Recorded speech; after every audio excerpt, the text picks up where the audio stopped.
People should not be afraid of their governments. Governments should be afraid of their people. I can assure you I mean you no harm. Who are you? Who?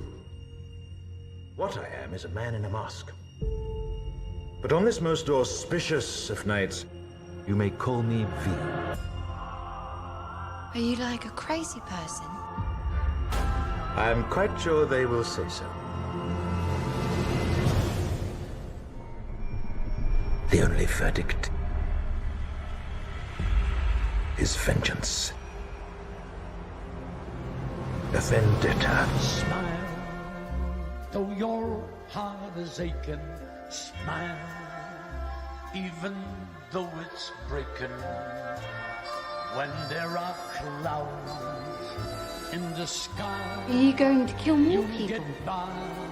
Yes. If you smile What's he to thinking? your fear and sorrow, smile. He's a terrorist. And maybe You can't expect him to act like you or me. find a flight Some part of him's human, worthwhile. If you for better or worse.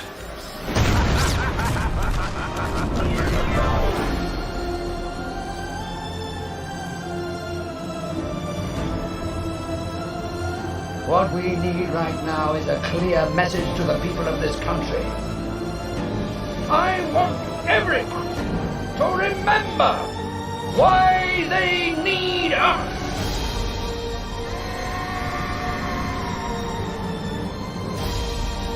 The building is a symbol, as is the act of destroying it. Alone, this symbol is meaningless. But with enough people, blowing up a building can change the world.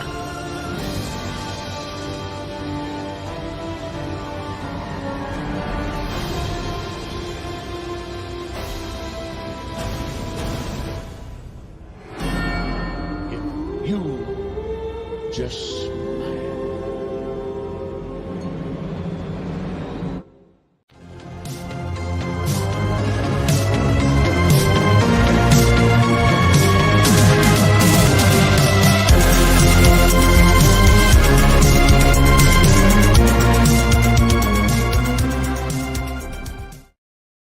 And welcome back to the Movie Hero Network. This is Wheel of Movies, episode number 31. We are discussing V for Vendetta tonight, if you hadn't guessed already from the trailer, although you might think it's the Joker trailer, which I found online. Somebody re-edited it in the style of Joker trailer, and I thought it was very cool. I credited the original YouTube creator. I think it's called DB Matrix in the description. You can check that out, check their channel out.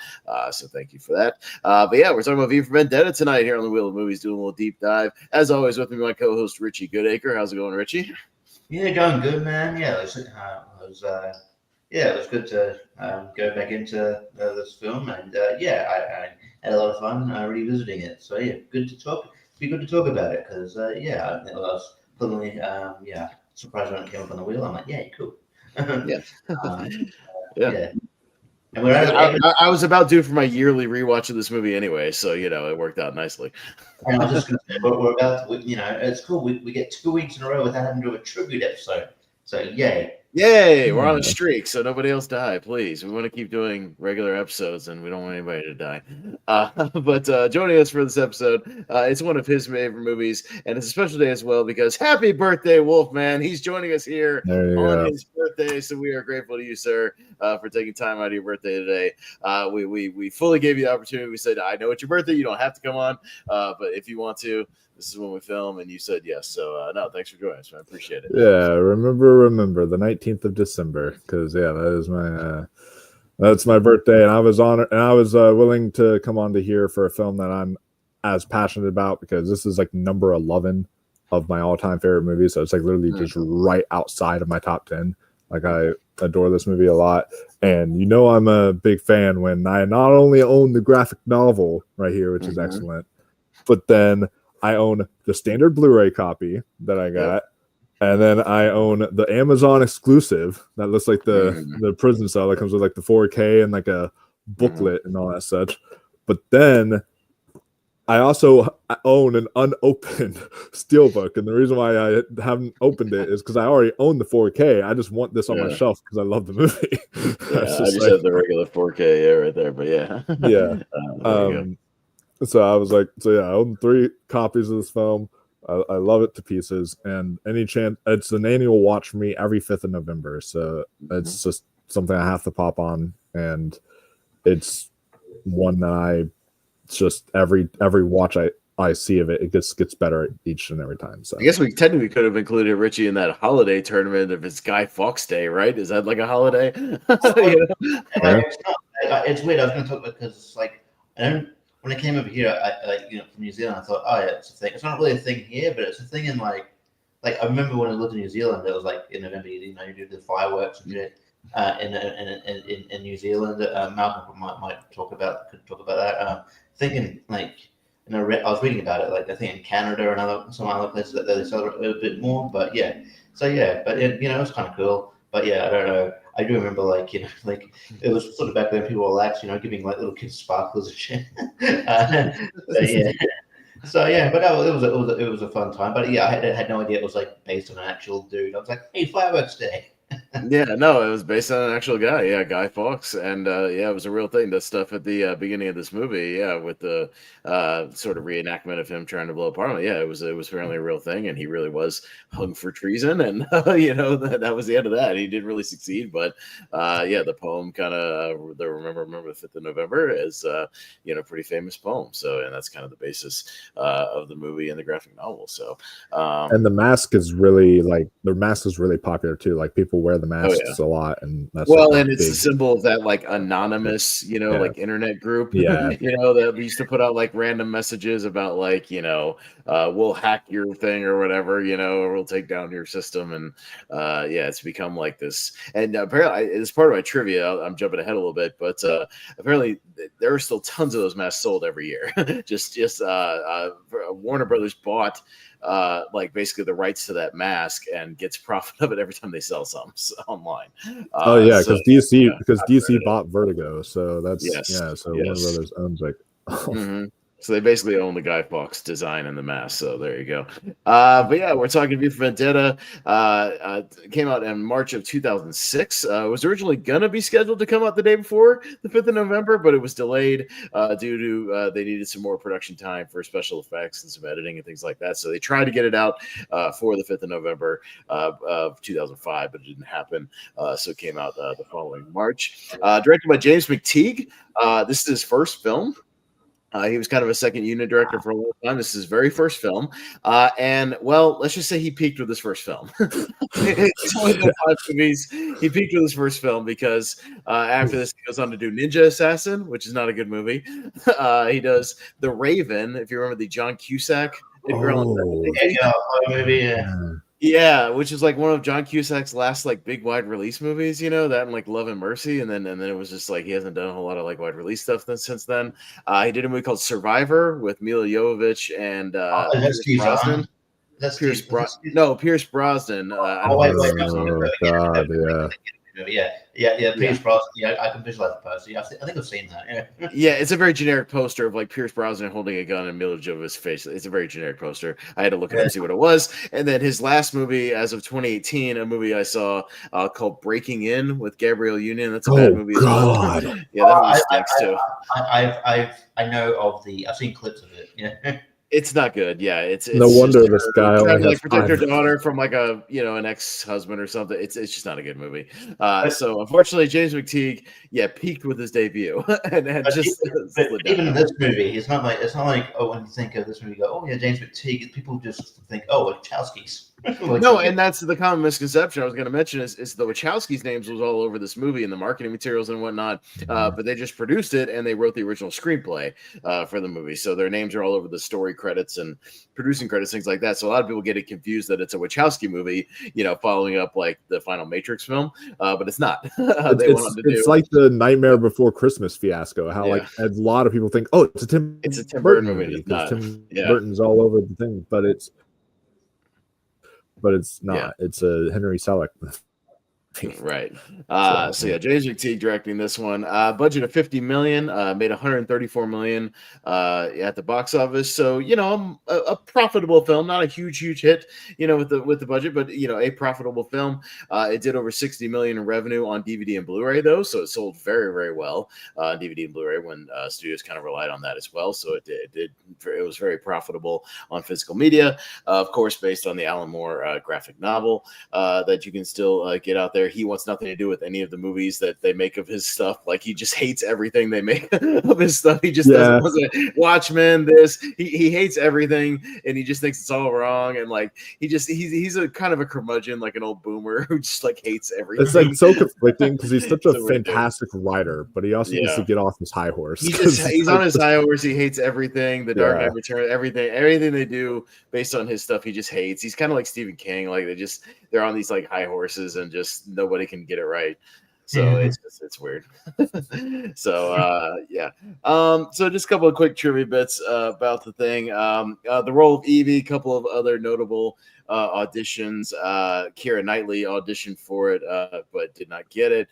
Scarlett Johansson, Bryce Dallas Howard, a couple of noted actresses around that time. But of course, Natalie Portman ends up. I want to ask you, do you go to a particular site for these like people auditions? And then I just look up. I don't go to everything. I look up various things, and sometimes I look up, like, if you Google facts about whatever movie, sometimes it'll be random articles, Collider or Mental Floss, or just random articles, Screen Rant. We'll do like fun facts about whatever, and I just pull from random stuff. So just different sources. Because I used to go to this website called notstarring.com, but they stopped updating, so it's not as reliable. I did find a lot about stuff. It was mainly just that one, and the other big fact about this movie that a lot of people may not know is James Purefoy was the original V, and he actually filmed some of this movie for about 4 weeks before, and it's conflicting reports about what actually happened, whether he dropped out because of conflict. He says it was because of creative differences over the actual character. Some of the filmmakers said they fired him because they just weren't liking his performance and his voice, and he just wasn't in the material. So kind of conflicting reports. But James Purefoy, removed from the film, and of course replaced by the great Hugo Weaving, and they ended up using some of some of his physical acting is still in the movie. They just dubbed over Hugo Weaving stuff, but Hugo Weaving is also in the movie in a bunch of scenes as well. And for the most part, both those guys were on set saying their lines, almost like Bane, Tom Hardy in The Dark Knight Rises. They just had to go back and re-record stuff because it's muffled under the mask. So they had to go back and re-record everything. So a bunch of that kind of stuff. Let's see. So obviously the Natalie Portman famous buzzing of the hair scene was real. She really did shave her head for this movie, and you only get one take of that because you can only shave her head once, or else you got to wait a very long time. So they got a professional barber. So the person doing it that you only see the hands of is a professional barber, brought in to do it, the proper way. But they set up 3 cameras, and it was a one shot deal. So they got 3 cameras on it, and then Natalie Portman basically had to nail her performance in it as well when she's crying and kind of breaking down. So she's got to nail it in like one shot. So kudos to her for nailing it, because I do feel it when she's crying. Thank goodness that wasn't the first scene. Could you imagine walking on set and the very first thing you would have had to do is buzz on her head and try to do it? Or if you don't nail it, you're like, oh fuck! Now we've got a whole production wait 3 months for your hair to grow back. Like if somebody off camera like does something, like falls and she laughs or something, like in the middle, and you screw it up. Yeah, like everything's got to be perfect. So yeah, kudos to everybody involved. They set it up perfectly and they nail it. So the domino thing is real. It's not CGI. Real dominoes. Took 4 professional domino assemblers, which is a real job. 4 of them, 200 hours every time to set that up with 20,000 dominoes. So that's like, basically, if you worked 8 hours a day, that's basically almost a month to set that thing up. And they did it 3 times, 600 hours to get the different angles and the different shots of the whole thing knocking over. So yeah, real domino thing, a lot of work on that. Going on a date and telling people, what do you do? I'm a domino assembler. What? I'm doing this domino thing for this movie, and I've done it like 3 times already, and I've been doing it for 3 months. The same time over and over again. I'm a domino assembler. Is this just a fancy way of saying you're a pizza driver? No. No, I don't deliver pizza on set. I I just Is that just a fancy way of saying you're unemployed and you set up dominoes in your parent's basement? Is that what it is? I swear to God. Yeah, no, I swear I'm really working on a Hollywood production. And also another shot that people think is CGI, but it's not. The shot of V in the fire, doing the big pose. That is a real shot. That's a real guy, and that is a very familiar name once you hear it. A stuntman who did that stunt, Chad Stahelski, who went on to be the director of the John Wick movies. So he is the stunt double for V in this movie, as he associated with the Wachowskis, obviously, in the Matrix films. Who was stunt double for Neo, and did a lot of stunt work. And that is a real stunt. That he stayed in very cold temperatures to get his body core down, because he was basically naked for the shot, wearing like a G-string essentially, with a bunch of fire retardant gel all over him, and very, very wet, and stood right in the middle of a big fire set and did the fire stunt. So that is a real shot. So props to Chad Stahelski for being a badass in real life. They don't do it like that no more. And then, of course, going on to direct 4 really awesome action movies and becoming a hell of a action movie director in his own right. So, kudos to him. And the final note I've got is about the cinematographer, Adrian Biddle, who unfortunately died before the movie came out, but finished the movie, but passed away because of the delay, passed away from heart disease before the movie came out. The movie is dedicated to him, and he shot, and it was the cinematographer, 2 of my favorite films of all time. His first cinematography gig, full-length cinematography gig, Aliens. How about that shit? That's insane, right? This man shot Aliens. And then he also shot The Mummy, another one of my favorite movies of all time. So 2 of my top 3 movies of all time, this man was a cinematographer. Did over 25 films. I'm not going to name them all, but a couple of the more famous ones, The Princess Bride, Willow, The World Is Not Enough, Oscar nomination for Thelma and Louise, Event Horizon, and of course his final film, For Vendetta. So hats off to Adrian Biddle. Nice little, about a 20-year career or so, but some cool movies in there. So nicely done. Yeah, you shot Aliens, you shot The Mummy. You're cool with me. So you shot 2 great movies. So there you go. It occurred to me watching this film too. I probably will get to it, but I know, like England's. I feel like England is not a small country; it's a big country, but they have a very limited pool of actors. I'm like, there's Eddie Marsan. He's in a lot of shit. Yes.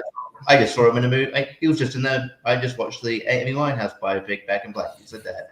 And Rupert Graves. He's in a lot of shit. Anyway. Rupert Graves. Yeah, I mean, John Hurt, Stephen Fry. Yeah, Stephen Rea. Like all these British character actors, essentially, or comedians, or whoever, British personalities. Yeah, it's a big British cast here. It's just all British people, which I don't mind. I like a lot of these guys. The only one that's kind of faking a British accent is Natalie Portman. Natalie Portman's the one really faking it. Does a good job, yeah. Yeah, she's still all right. But yeah, we'll talk about all the different characters and the actors and whatnot, because they all have big scenes throughout the movie. But yeah, I'll start out as we always do with kind of your history of the movie. Wolf, you're our guest, so what's kind of do you remember the first time you saw it, and how it quickly became one of your favorite movies of all time? Just kind of briefly. So I remember I had my wisdom teeth pulled out. And I was just kind of sitting there. I think it was back in 2013 or 2014, something like that. So I was a little late to the party on it, but I remember scrolling through Netflix and trying to find something to watch. And I was like, oh yeah, I think I've heard of this, V for Vendetta, but I've never seen it. Don't know anything about the comic and all that. So let me watch it now. Instantly was blown away by it when I watched it. And I was telling my mom all about it, the best I could, be like, because I had my wisdom teeth all done and all that. I was blown away by it. All that stuff. Yeah. I was watching the V for Vendetta on Netflix. It absolutely blew my mind. Phenomenal film. And so ever since then, I just started watching it every year because of the 5th of November poem that was in it.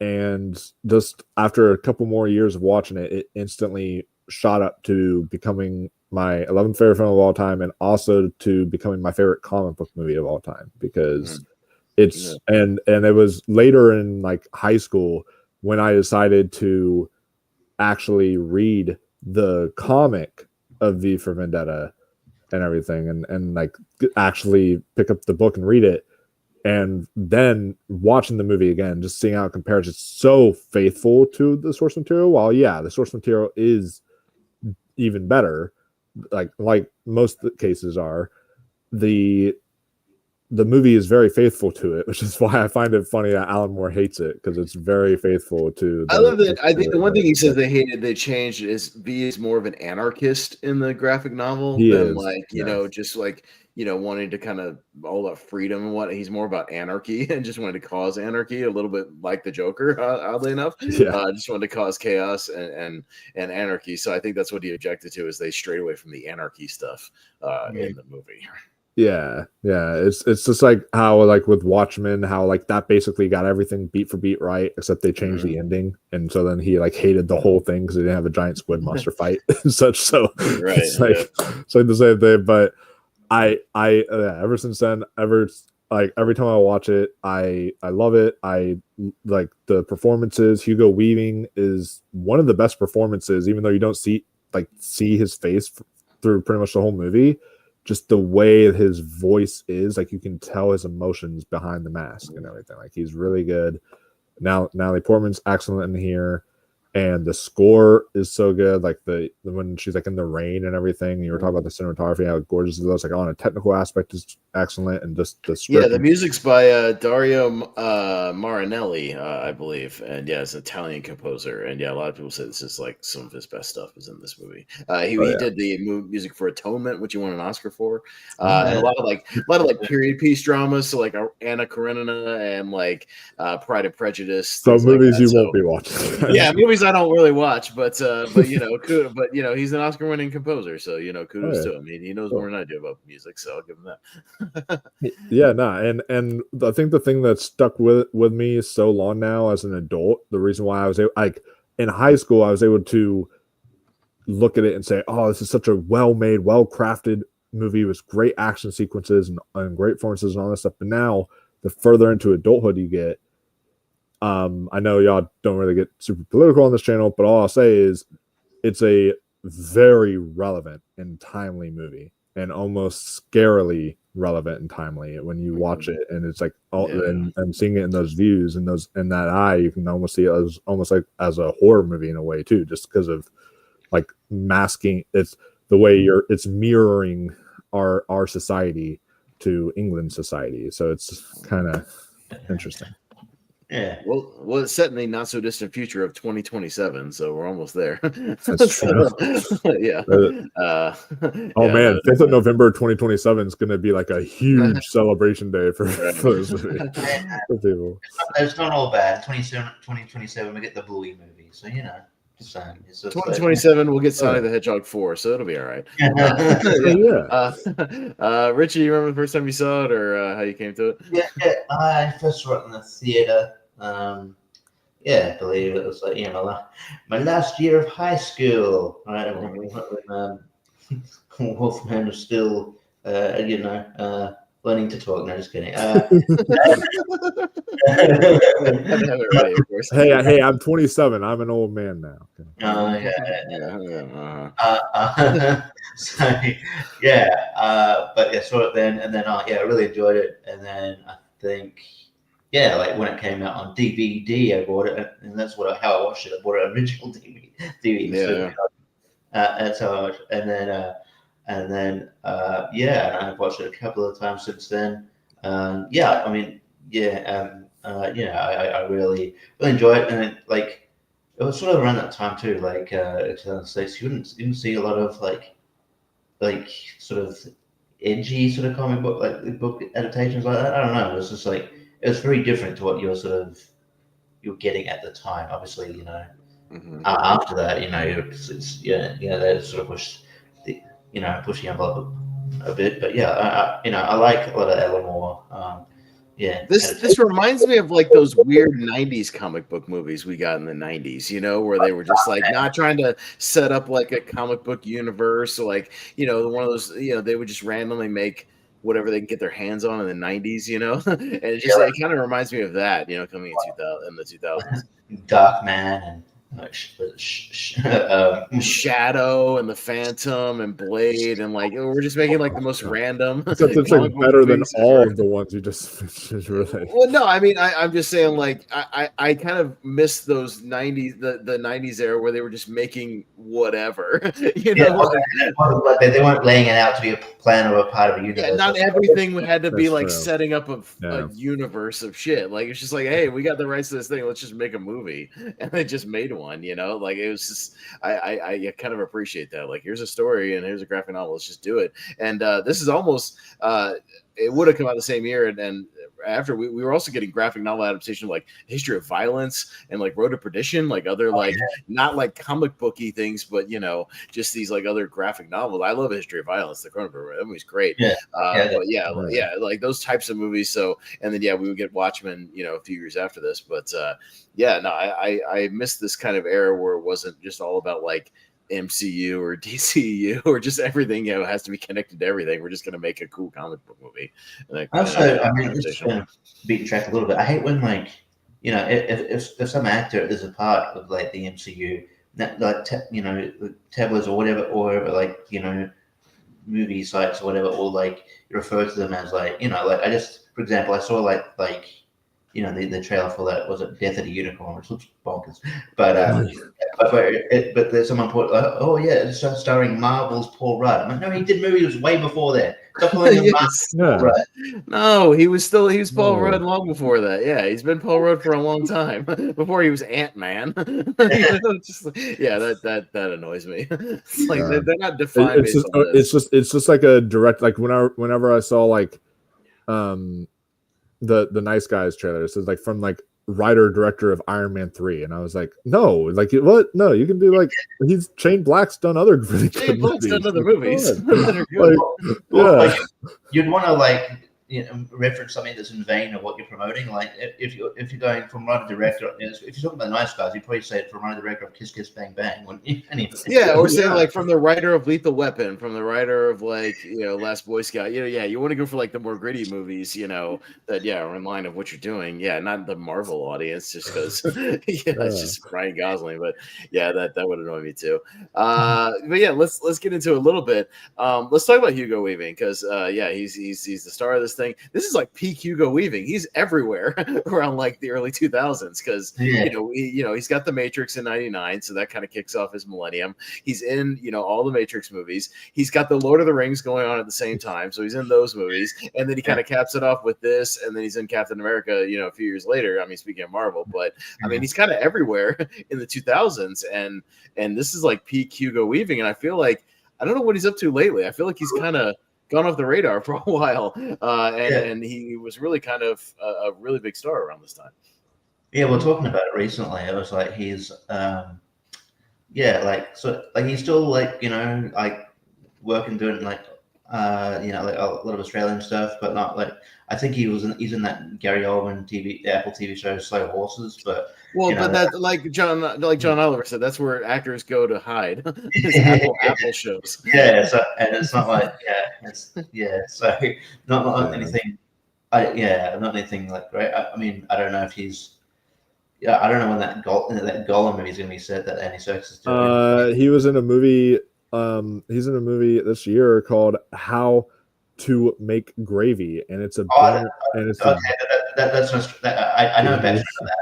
That's an Australian movie based on. Well, he did another one called The Royal Hotel, which I opened for like a week at one of my art house theaters. I didn't get a chance to see it though.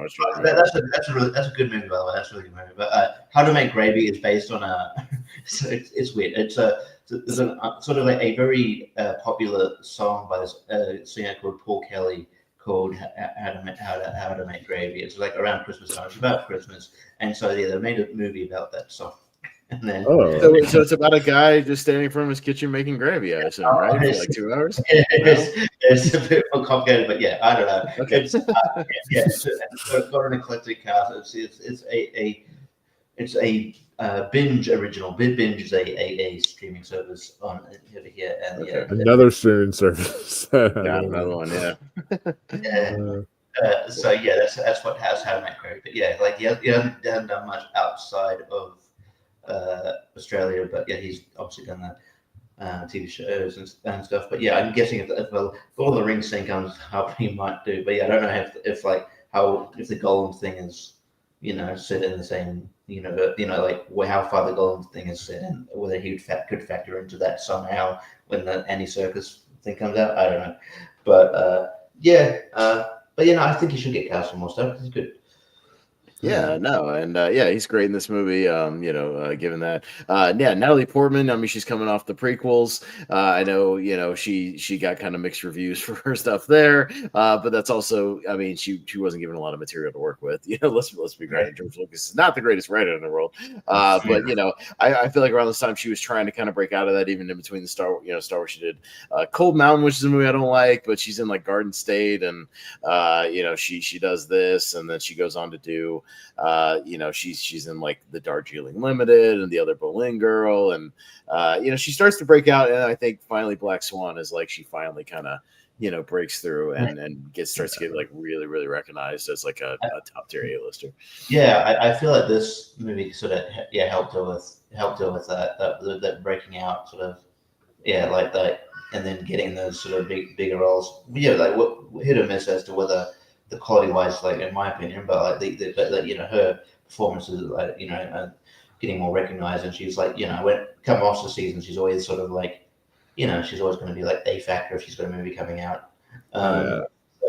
She's also well known for having one of the best debut performances ever as a child actor when she was in Leon the Professional. And then to start your career from that, working with Gary Oldman, to then working with like Robert De Niro and Al Pacino in Heat, she was already off to a good start. But then, she was in Star Wars, which anybody would be psyched for that gig, even though it didn't work out that well. Like, that's a huge deal to be in Star Wars.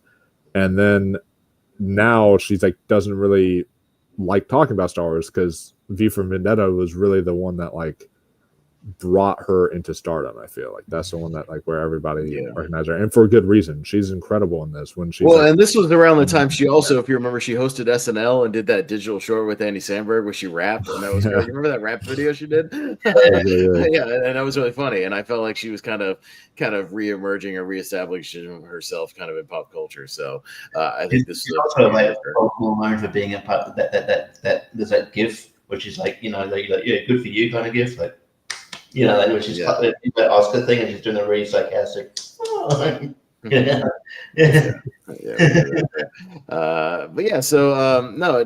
mean, those two are kind of at the top here, and we'll talk about some of the other character actors as we kind of go through the movie. But the movie's set in 2027, in London, and it's post this like virus that got out and wiped out a bunch of people, and kind of everything went into lockdown, and a bunch of tyrannical stuff went up, and John Hurt, who's awesome in this movie, by the way. I think John Hurt is so damn good in this movie, and so interesting the way they use him.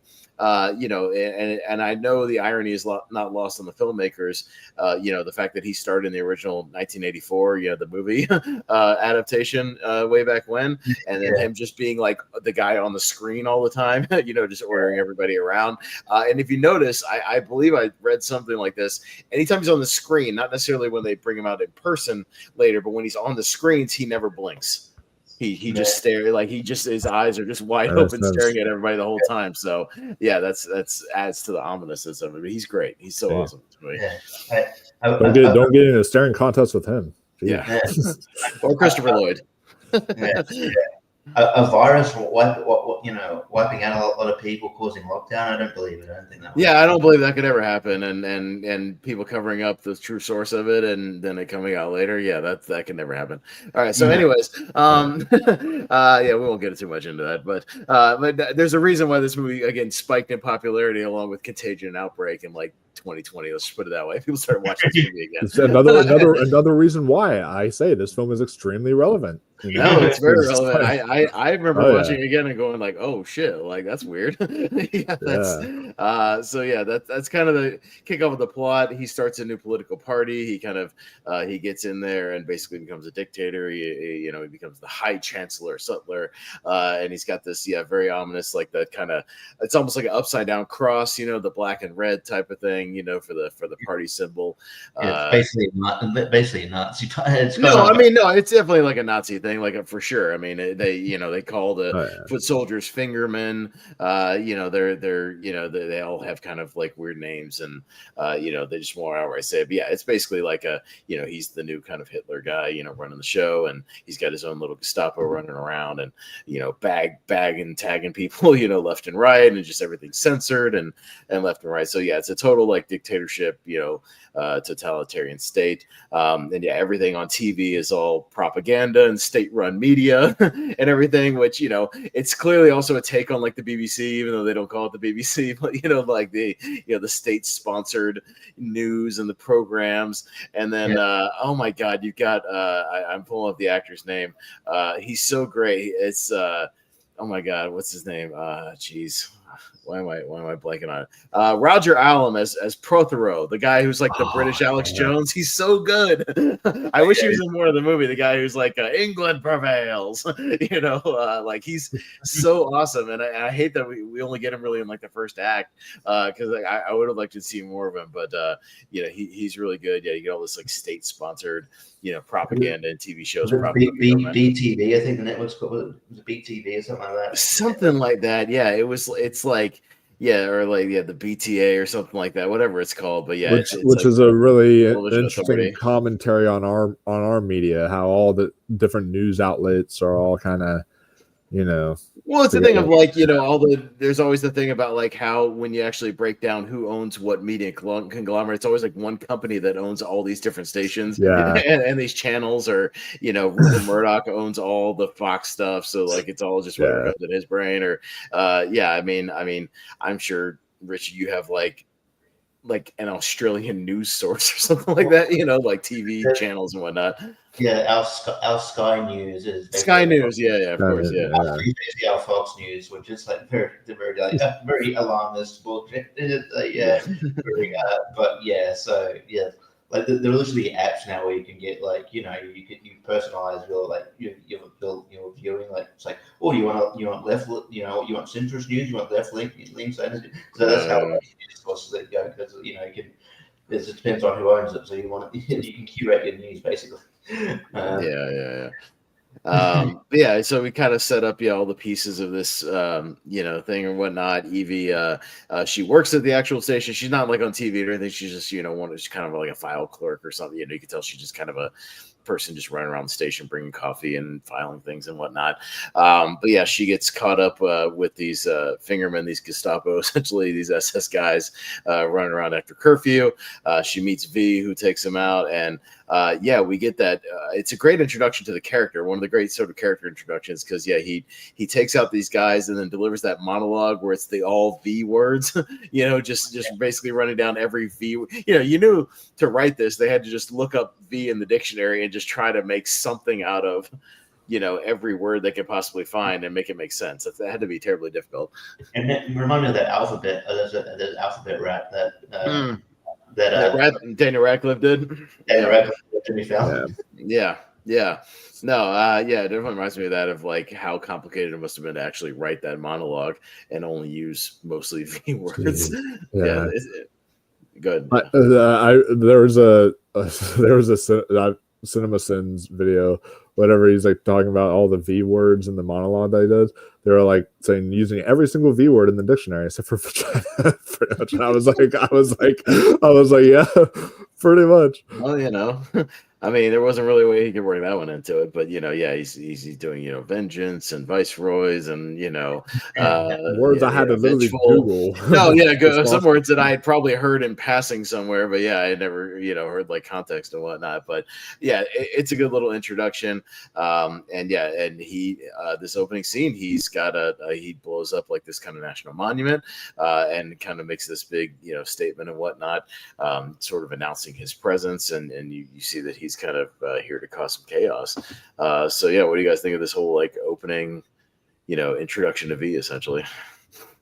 You go first, Wolf. Yeah, good. Go. Yeah, I think it's a really fascinating opening to him because it shows the sophistication of this guy, but also just how kind of crazy and insane he is. There's still a little bit of that anarchist stuff, even though it's not fully to the extent of what the graphic novel does. There's still enough there to the fact he would be willing to blow up Parliament. He would be willing to do all this stuff, and you're just get all this kind of like this guy is kind of like not right in the head, but he's also extremely smart and very tactical and has so many like things planned out before they happen, and he's very mysterious. And that's kind of what you get from it too, and I really like that about, and I think it's just also with the way Hugo voices it and plays it.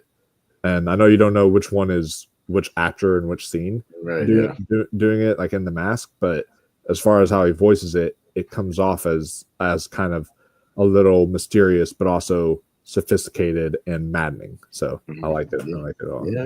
Yeah, Richie. Yeah, it's sort of ironic Stephen Fry's in this movie because he's got the character of he's like got the brain of Stephen Fry with like the combat ability of like a John Wick or something. The marriage of those things. So it's a very good. It was just a perfect introduction. For the audience to see like his traits, and it's just a really really cool scene. So I think it's really effective. Yeah, no, it works. And he kind of he sets up and prepares sort of his next big attack, which is actually on the actual TV station. And he goes to the TV station and sort of takes it over. He dresses some people up in masks and whatnot to cover his presence there. And he broadcasts this message out to the world. Another long monologue. Yeah, another long monologue. Yeah, but again, really well written. I hang on every word he says, like every time he's doing these monologues and whatnot. And yeah, he's using the emergency broadcast system that Chancellor Sutler set up to where we broadcast on like every TV and every radio station and every internet feed and everything, and it's meant so everybody would see it and you can't shut it off. So he's able to kind of hack into that and broadcast a message, basically saying, pointing out all the problems that are going on in the world, that if you see what I see and all this, and to join him a year from now on the 5th of November in front of Parliament and to see. So, and the whole thing is the whole movie takes place over the course of a year, and then sort of the little chain of events that happen and the buildup of like the growing tension and dread about, as they get closer and closer to the date, and the people get kind of more and more restless and kind of behind his cause. But he broadcasts this thing, and Evie gets kind of caught up in the in this attack and whatnot, and ends up sort of getting taken, kidnapped essentially by V without really being asked. And I think that's one of the interesting conflicts of the movie is, and again, to kind of jump ahead, when he's puts her through what he puts her through, in the sort of fake detention center and whatnot, is V a hero? And I'm going to ask you guys, is he a hero, or how do you feel about some of the actions he takes in this, and not necessarily giving anybody essentially, only giving them so much free will to kind of pick their own destiny, so to speak? But I'll let you go first of all. So I think he's sort of like an anti-hero. I compare like his action to Joel in The Last of Us. And the reason why I say that is a lot of people also have debated, like, spoilers for The Last of Us show and video game. A lot of people have debated, is him shooting a bunch of innocent people in a hospital and then shooting this one, like killing this one innocent doctor just to save a girl that reminds him of his daughter, and then shooting her mother figure right in the head and all that stuff, and then lying to her about the fact that there's no cure. Like, is he a hero? And everyone's like, oh, he's such a good person. But I'm like, but would a good person really do all that? Like, it makes you question. It's that gray moral area. And I feel like V isn't a good person, but he's doing what he feels is right for his country. And I feel like other people feel like what he is doing is right. But he himself, he doesn't have good morals. He doesn't really have good values when it comes to how to handle certain things. And so I think that's what makes him such a fascinating character, is that he is trying to turn the country in a right direction, but by fighting against the corrupt government, but he also is doing it in ways that are very morally gray. So well, and he also has a personal vendetta against a lot of people personally that he goes after and kills because of his experience in the Larkhill thing, you know, and a lot of people that personally dealt with him, you know, at the place. So and without what he did to, like, if he didn't do what he did to Evie as well, she would not be. It's like that kind of. Like, that's why this movie is so well written and intelligent, because it's one of those things where you're watching it and you're like, this is terrible what's happening to her. But at the same time, she wouldn't have become as strong-willed as what she really was. Well, it makes sense in V's head, and it's a means to an end. But obviously, Natalie Portman has to come to terms with, like, you know, well, she has her own thing of like, no, like, you tortured me, you locked me in a damn cell, you know, like you really did actually like torture me, and like, and she has conflicts about that and has to kind of like come to terms with it later. But I don't know, Richie, what do you think? Yeah, I mean, that method is sort of a gamble too, because she could just, you know, I mean, she could come to terms with it, but also not like, it's, you know, kind of like, you know, like it'd be fair enough not to like fully get on the side and that, no, you know, like, okay, but I still don't, I'm not supporting this, and then like just, you know, and then like, you know, without her, you know, like, you know, support it. You know, I don't know. I just think there would be a lot of trauma. She would be having nightmares. She would be waking up in the middle of the night in cold sweats, you know, like remembering being locked in that thing, no matter if it was real or not. You know, it was real at the time. You know, like, I feel like she would suffer some kind of mental health trauma because of that experience, though, you know? Yeah. And so, like, it'd be, you know, forgiven as an audience member, if you're like, you know, if you went, you know, like, no, but it wasn't, you know, didn't become the strong-willed person that, you know, they're trying to get out of it as well. So it is sort of like, I think, you know, like, I think Wolf summed it up best, like, like, while his maybe overall goal of, like, you know, throwing the government, you know, kind of overthrowing the government and, like, you know, for the good of the people is, you know, you know, kind of, is just the methods behind certain things, and the, you know, questions, the lack of morals in order to achieve that is, you know, has to be you know, presented, I guess. No, I mean, we jumped a little bit of ahead, but yeah, because, you know, before that even happens, she you know, she sort of agrees to, you know, help him out a little bit, but, you know, it's really just to kind of get out of there and attempt to kind of escape and whatnot, because she still doesn't know who this guy is. You know, this guy still kidnapped her. So, you know, I you know, she would most likely still try to go to the police and at least explain herself. But, you know, she ends up shacking up with Stephen Fry for a little bit, and we can talk about him. I think he's so good in this movie. I love Stephen Fry. I'm just a big fan, and he's fun. He has maybe one of my favorite scenes in the movie when they do the Benny Hill gimmick on his show. It's so awesome. Yeah, he's got this like sort of talk show, variety show kind of thing, but it's still state run. You know, everything has to be approved by, you know, the government and whatnot. And yeah, that bit where he goes off script and they like write a new show and they completely, you know, pull the rug out from this other thing. Yeah, they do the Benny Hill like chasing back and forth, and, you know, and V is getting one up on him and, you know, pranking him and all this stuff. And you know, you see him, just his hand, you know, like Dr. Claw or some shit, just like breaking the milk and everything. And you see, like, yeah, like two chancellors, like, what's going on, dude? He's I'm the real chancellor. Shoot him! Shoot him! No, I mean, that sequence is so great. It's so loony. I love it. I don't know if you've ever seen any actual Benny Hill stuff. I'm sure Richie has, but I don't know if Wolfman has. But yeah, it's literally kind of what it is. They always do this like sped up, like fast motion thing with the music, and he's always like chasing girls or, you know, like running around some kind of location, you know, back and forth in and out of door. It's very similar to that. So they really kind of got the tone. I'm sure Stephen Fry is like a fan of Benny Hill, so he probably helped kind of put that together, like I'd imagine. If you want to see something kind of like funny, someone's recut like things like parts of The Shining with Benny Hill in it.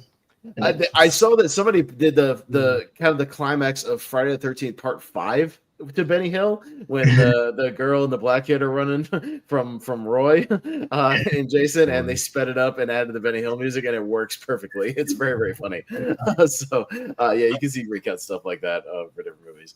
The only thing I find weird, right? I mean, and I've seen in some other movies, like that they show they show a lot of people throughout the country watching it, but then there's like people in bars watching it. I feel like if that was like legit, like people in bars, literally, I find people at the bars kind of annoying because somebody inevitably would just be too talkative. You're like, no, I want to watch this thing. Shut up. But there wouldn't be like just sitting there silent. Hey, look, everything I've encountered at every bar, nobody's. Unless if there's a big sports game, people are watching, but they're not necessarily like listening to like the commentary. You know what I mean? It's just like they're watching, the sporting event because they just want to see it and they're talking with each other. Yeah, nobody goes to a bar to like watch the Stephen Fry show, whatever it's called. Yeah, I mean that seems like an odd thing of like I get people at home, they show people in their living room like watching or whatever. That's fine.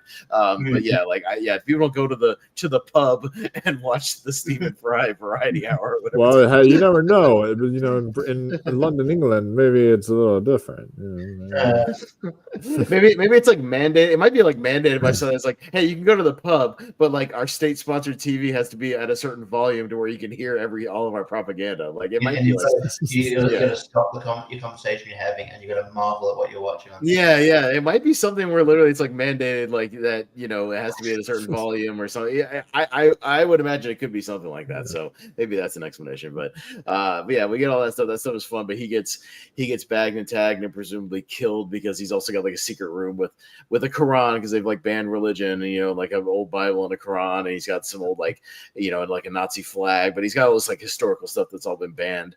From everywhere. He's got like a painting somebody did of Sutler like dressed up in drag, all kinds of stuff. So yeah, he gets bagged and tagged. And yeah, that's where we get into the sequence where we get this long sequence. Yeah, where Natalie Portman gets her head shaved and she is supposedly being detained, and they're saying, just give us some information, tell us where he is and we'll let you go. And she refuses and basically faces, says she'll just go through with being executed. And it's all a big thing to get her to kind of test her. And that's kind of what we were talking about earlier. But Wolf, I know you talked about like you think it's one of her best performances, just this whole sequence. Oh yeah. As far as like just what she goes through and her emotion in her face through everything. And the thing is that I think is brilliant about the whole sequence is her strong will that she gets. I don't think is necessarily from what V put him through. I think it's from connecting so much to the person in the letter, because you see and I forget what the character's name is. It's like, what's the name of the girl? Yeah, I was trying to find. It's like Valerie Page. Yeah, Valerie so it's like this girl Valerie who we eventually find out the note is real, but it was from the Larkhill place where V was held, and she was actually in a cell and wrote that there, and that he was able to hang on to it and survive it. So that is real because she thinks it's all a ruse as well. But yeah, I've always thought that little mini story within the story is some of the best piece of like this movie within a movie since like Up, like the beginning of Up, like this almost a complete story of this person done in like 10 minutes or whatever of this girl who grew up and she was kind of outcast for being a lesbian in the society, which outcasted gay people and like shunned on them. I know the LGBT community like actually praised this movie for showcasing this type of relationship in the movie and kind of promoting it and just letting it go and actually showing it. It's a great little story within the whole thing. Like it's really well done. And although obviously it was in life that would be like a traumatic experience, like having your parents disown you and stuff. But I thought it was almost like the way it was symbolized. It was like this. You can look at it, you can look at them and go, like they're being over dramatic. But the symbolism of like the dad throwing the baby photo in the bin, like just because like two women are in love and holding hands. Like, Jesus, that's a bit over dramatic. Yeah. Maybe a little bit, but at the same time, they've groomed this population to like outcast anybody who's like, not basically like a straight white person essentially, because they even show like black people just getting abducted. Like it's weird. So it's a very like Nazi thing of like anybody who's not, like just a pure, just straight British person essentially, that you're kind of outcast and shunned. So no, but I think it's a great little story within a story. But yeah, go ahead, Wolf. You were gonna say something else about it? Yeah, I was just simply gonna say, like, I think it made her be able to connect because of not only just feeling sympathy for the character, but her being a woman, reading a letter that's from a woman, and being able to relate and connect in a way like that. Saying, like, because as a woman in London, England, she had to deal with a lot of oppression too, and a lot of different kinds of stuff there too, and so she was able to really like connect with someone who she's never even met. And they even say that in the in the thing. She's like, I may have never met you, I don't know what your views are, but I want you to know that I love you. And like the way that it's just like plays out to her, I think really spoke to her deep down. And that's why at the end of the day, I feel like she's able to forgive V, because I feel like without that letter, there would have absolutely no way would she have ever forgiven him for what he did. But I feel like she was able to forgive him because he made that letter a piece of hope for her in the end. Yeah, and Natasha Whiteman, shout out to her who plays the Valerie character and does the narration. Her narration's really good in that scene too, how it kind of switches to her perspective. Really, really good acting. So good voiceover. Yeah, I feel like this movie uses some pretty good voiceover here and there. But yeah, kind of get back to the main plot. Yeah, V has taken out a few of the the high end people. Some of the people that were connected, coming to him, that doctor lady, the priest guy. All these different people kind of connected him, and he starts to hone in on some of the officials. He wants to go after Sutler himself, and that the Creedy guy, all these people, and he kind of enacts this thing to get the inspectors to sort of do his dirty work, to put the surveillance on Creedy so he'll think that Sutler's turning on him, and Sutler's still saying he's going to blame it on him. So everything kind of, he's manipulating everybody and kind of putting everybody into place because the 5th of November is quickly approaching. He sends out the Guy Fawkes mask, which is a pretty gangster move. And the one thing I thought about when I was watching is, how much would that cost? Where's he getting all this money? To send out a million packages with Guy Fawkes. How did he get a million Guy Fawkes masks? Copies of that mask made. Has he got a 3D printer working overtime in there? What's going on? Where's he getting all these things? Imagine like walking halfway to the thing and being like, and then looking over to, I don't know, your like brother or something, and then it's like, wait, did you leave your Guy Fawkes mask in the car? Fuck's sake.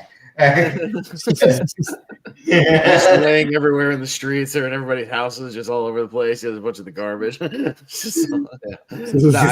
just thought about the cost. I was like, that, like how he said he had to like dig through the subway tunnel, and set up all this stuff and get all the the stuff to make the bomb making materials and everything.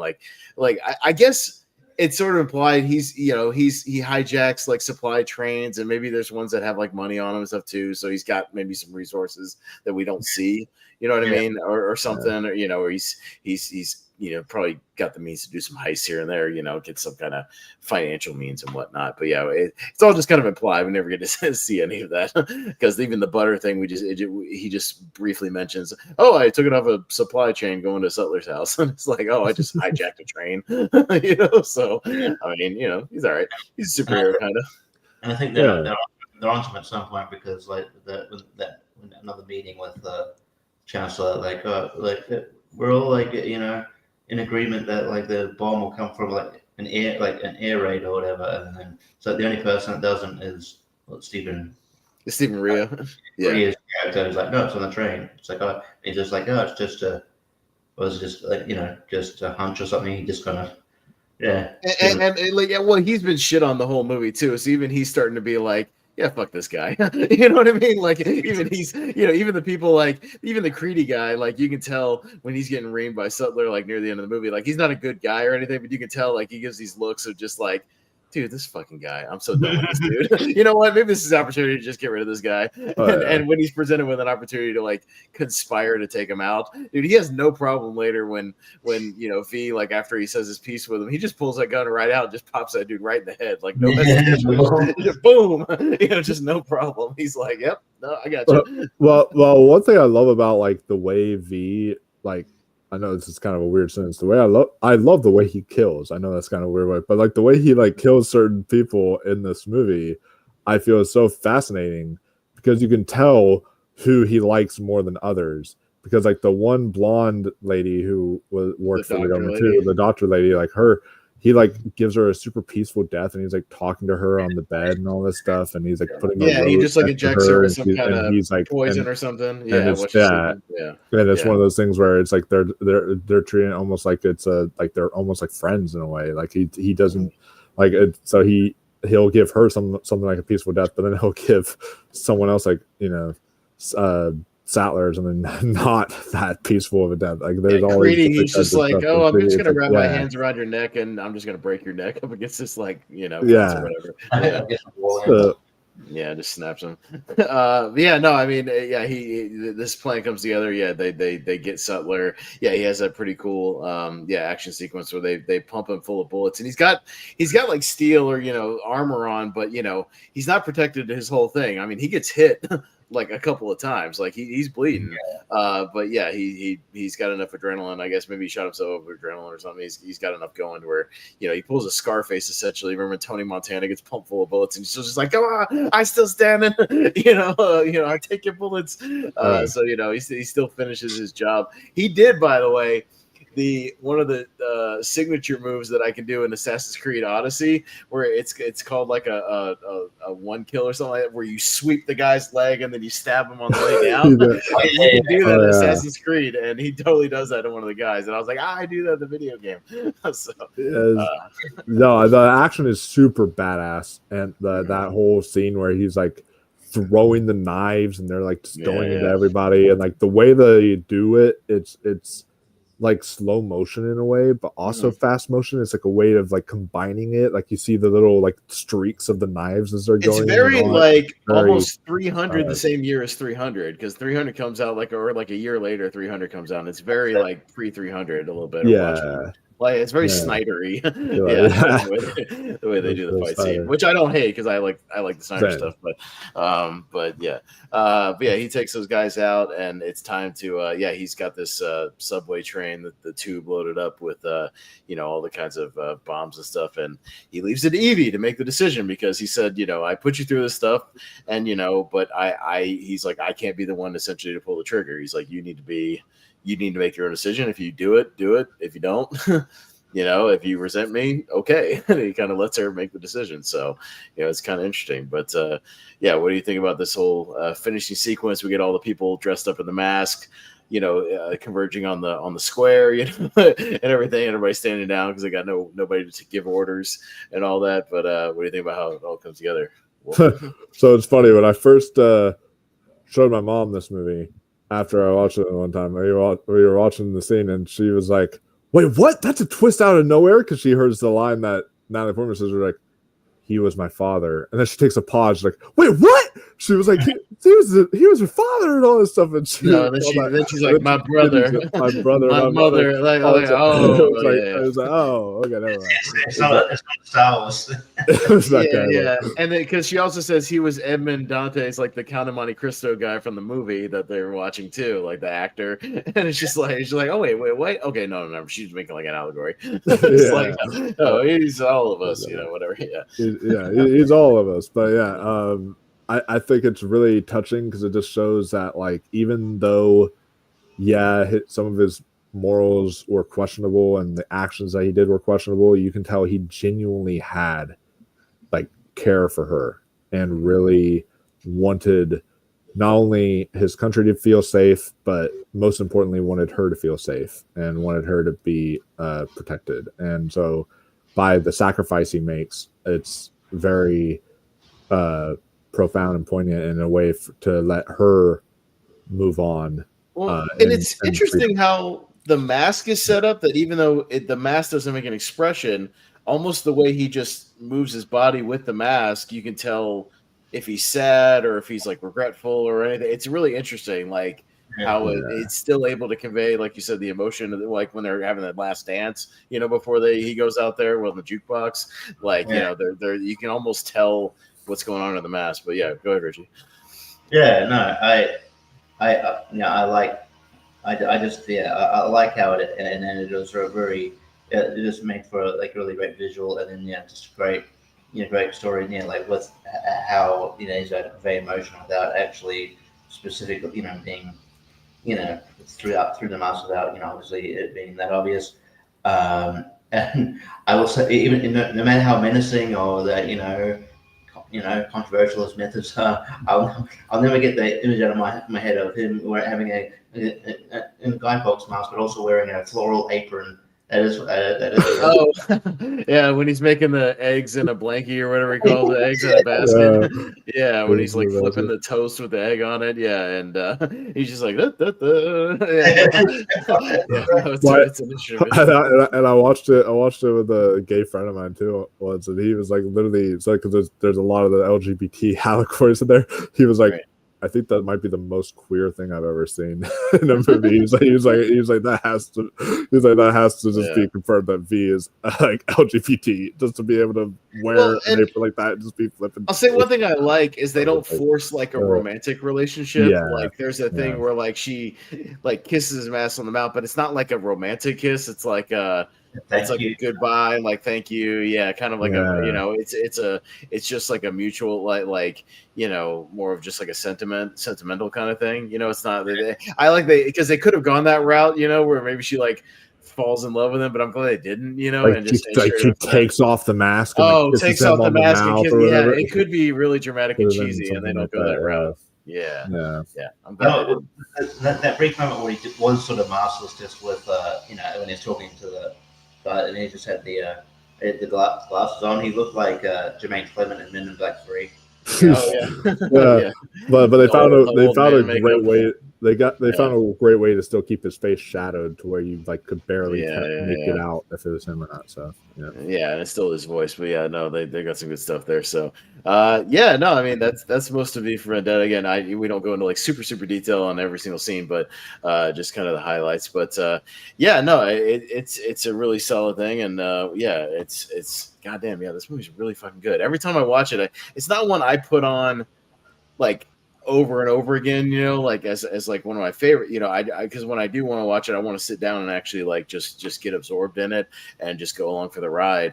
But I'm like you. Well, I watch it like once a year, something like that. Maybe not always on the 5th of November, but I watch it about once a year. I sit down and just watch it. And, this movie's aging like fine wine. It's very, very good. So, Wolf, go ahead and you kick us off. Yeah, give us like some more of your final thoughts, and again, why it's like kind of one of your favorites and what you connect to it.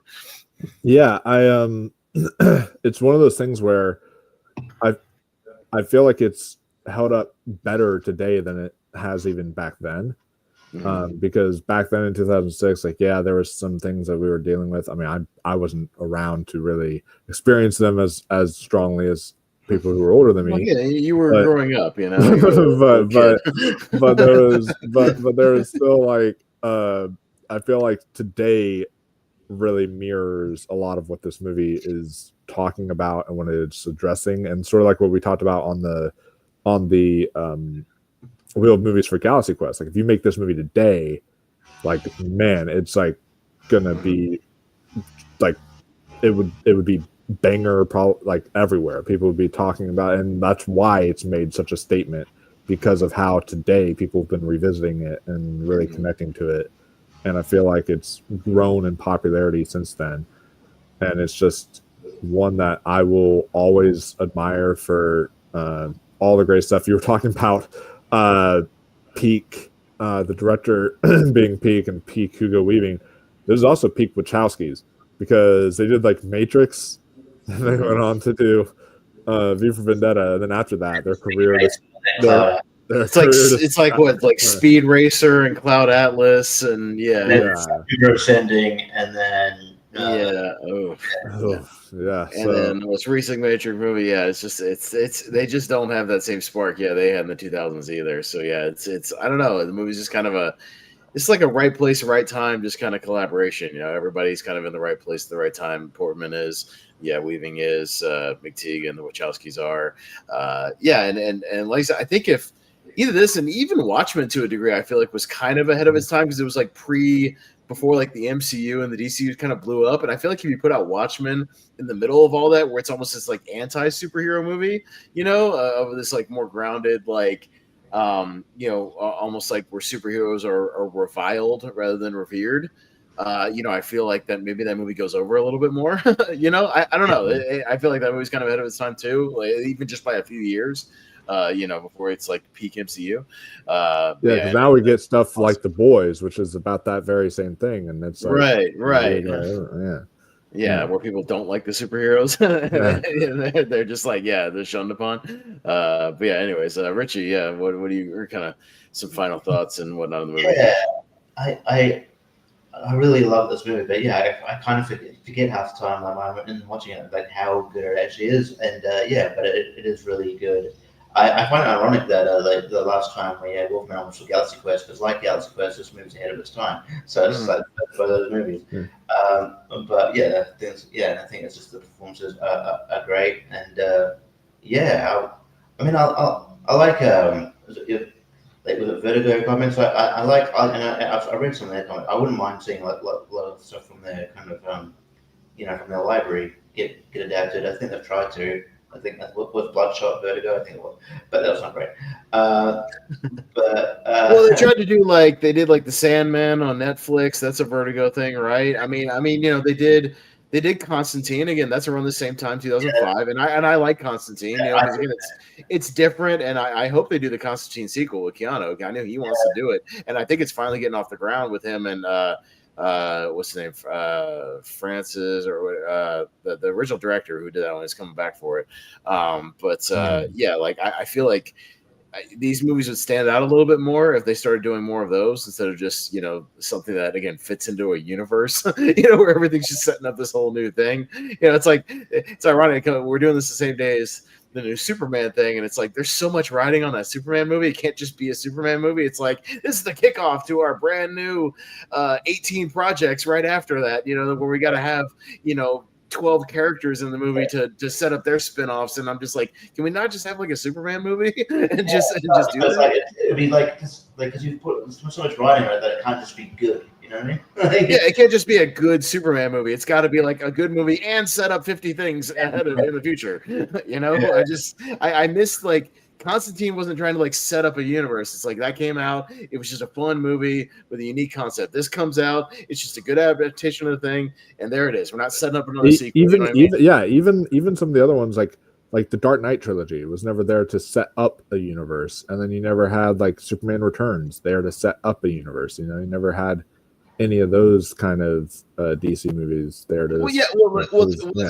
Dark Knight is it sets up it lays groundwork for a sequel if you keep going, but it's not trying to also be and there's also a Green Lantern out there, and there's also a Superman out there, and there's also a Lex Luthor. Yeah. It's just he's there, and yes, there might be a few villains floating around that we could play around with in the future, but it just sets up Gotham and this universe, this character. Yeah. And it's just let's just do this for a little bit, you know what I mean? Not try to make something beyond that. I miss those days. Remember the Losers? That was good. That was actually decent. That was because the issue with cinematic universe stuff is that when you're watching an Iron Man movie, or for example, you're like, well, why can't Thor just come down and help him? Why can't this and that? Because they've established all these people exist in this universe. So you're just like, well, why is he having to deal with this by himself? He's got Spider-Man. Why can't Spider-Man come and help him? Why can't this and that? And they make that thing. Well, if you have a standalone movie like V for Vendetta, it's like he doesn't have any of those people that can just jump in there and help him out, So I like how kind of unique this movie is. I miss comic book adaptations like this because everything that comes out now, it just seems like they're already announcing sequels and what universe is setting up and what characters we're going to include to be in a spin-off movie or a spin-off series. And I'm kind of burned on that, just because we like me and Richie before we're talking about Craven and how it's this another origin thing that tries to set up being part of a bigger universe, but now it's failed, so it's not going to go anywhere.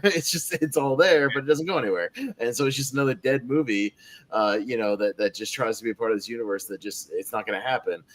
Instead of just being a movie, and just doing a thing that's cool. So yeah, I miss the days of like the 90s and the early 2000s where we just had these kind of unique comic book movies that I would almost take over some of the stuff now. Not that I hate everything or anything like that. I'm not saying that, but I just miss this era where they just kind of threw some stuff up against the wall and just see what happens. Let's make V for Vendetta. Why not? Let's make Constantine. Let's just make the losers. That was a fun. Let's just make a movie. It just happens to be based on the comic book, and let's just do this really unique, weird movie. Let's just make a 2004 Punisher movie with Thomas Jane and like see what happens. I don't know. I just miss these movies. So, but that's another topic for another day. A rabbit hole won't go down. We'll talk about it another time. But we'll wrap it up there. I know Wolf's going to go. He's going to celebrate, do some more birthday celebrations. Richie and I got a wrestling podcast to get to, so let's wrap it up here. But Wolfman, any happy birthday again, sir. Thanks for coming on and talking about this movie. Anything you want to plug? What you got going on your channel? Well, tomorrow night, I was already going to get wasted on my birthday, or not tomorrow night, but Saturday night. I was going to get wasted already on my birthday, and now I guess I'm going to have to get wasted again on Saturday because we're going to be doing a drinking game for. Can't get too wasted. I got to work the next day too. Black Christmas season. I gotta take it easy. Gotta take sips. Yeah. So, but that's going to be a fun one, but also a rough one. Even if we don't get too drunk, just sitting through that movie is going to be rough again. But yeah. So join us for that, and then of course, also I'm getting ready for a bunch of like end of the year recaps and that kind of stuff happening. Also on Sunday night, I am planning a script read through of like the original Home Alone in honor of Christmas. I'm going to start doing these like script read throughs where I like get people to play certain parts and they're all like chime in when it's like their turn, and we're all going to read the script of Home Alone together and do that kind of thing. So yeah, that should be a fun thing to look forward to. So busy last few days, but yeah, it's definitely a lot to look forward to. Yeah, for sure. Richie. Yeah, you can find me and Pez in a few minutes on Lonely Marks. Going to be joined by JP3, doing a ranking of the top wrestlers of today, basically top wrestlers of 2020s. Check that out, and also talk about the news. There's quite a bit coming out of the Netflix press the conference that they did, and a few other things. So yeah, check that out. I'll be on the 997 Championship episode. When's that? Tomorrow? Or it is, tomorrow night. In our tournament. So yeah, that'll be wrapping up tomorrow. So it'll be a little half bracket. Yeah, wrapping up 1997. Yeah, so I'll be on that, and then I'm on a lot of the trivia here and there. I'll be in the Lights Out singles tournament, taking on Brandon Cohen. So it should be fun. And other than that, I'm around. Pop up here and there. So yeah, it's just fun. Yeah, and I'll see if we, since Jordan's going to be very busy next week, Richie, I think after that championship for tomorrow night, we'll get him to see if he can spin the wheel at the end of the night and get our next movie because, he's going to be kind of off the grid for about a week with his family. So maybe we'll get him to spin to get our first episode and our first episode will be in the new year. It'll be around the 2nd, January 2nd. So that'll be our first episode of 2025, and we'll see what it'll be. Maybe it'll be like a fun Jean-Claude Van Damme or Steven Seagal movie. Let's do something, something goofy. Yeah. Again, we do whatever comes up as long as we can talk about it for an hour. It can't be something so obscure that we can't talk about it. As long as it's something, we can talk about it for an hour. I don't care if it's a bad movie, good movie. We just need material. So I'm always down for a fun, bad one as well. We'll wrap it up there. Yeah, you can check us out on the Movie Hero Network. Just subscribe if you haven't subscribed. We got a Facebook group. You can keep track of everything. I'll link the Lonely Marks Wrestling Podcast channel on there as well. So you can follow us if you're a wrestling fan over on the Lonely Marks. Doing that every Thursday. We'll wrap it up there. So, Wolf, thanks for coming on your birthday, man. Appreciate you talking about this movie and hanging out with us a little bit. Richie, pleasure as always. I'll see you in a few minutes for the Lonely Marks. We'll wrap it up right there for the Wheel of Movies. Again, we don't know what we're doing next time. We'll spin on the Movie Hero Network. We'll probably spin the wheel tomorrow night on the 97 Championship at the end of the episode. We'll get our next movie, and we'll let you guys know. So we'll wrap it up for there. I have been Austin Pesel. So for Wolfman, for Richie, we'll see you guys next time. Have a good one.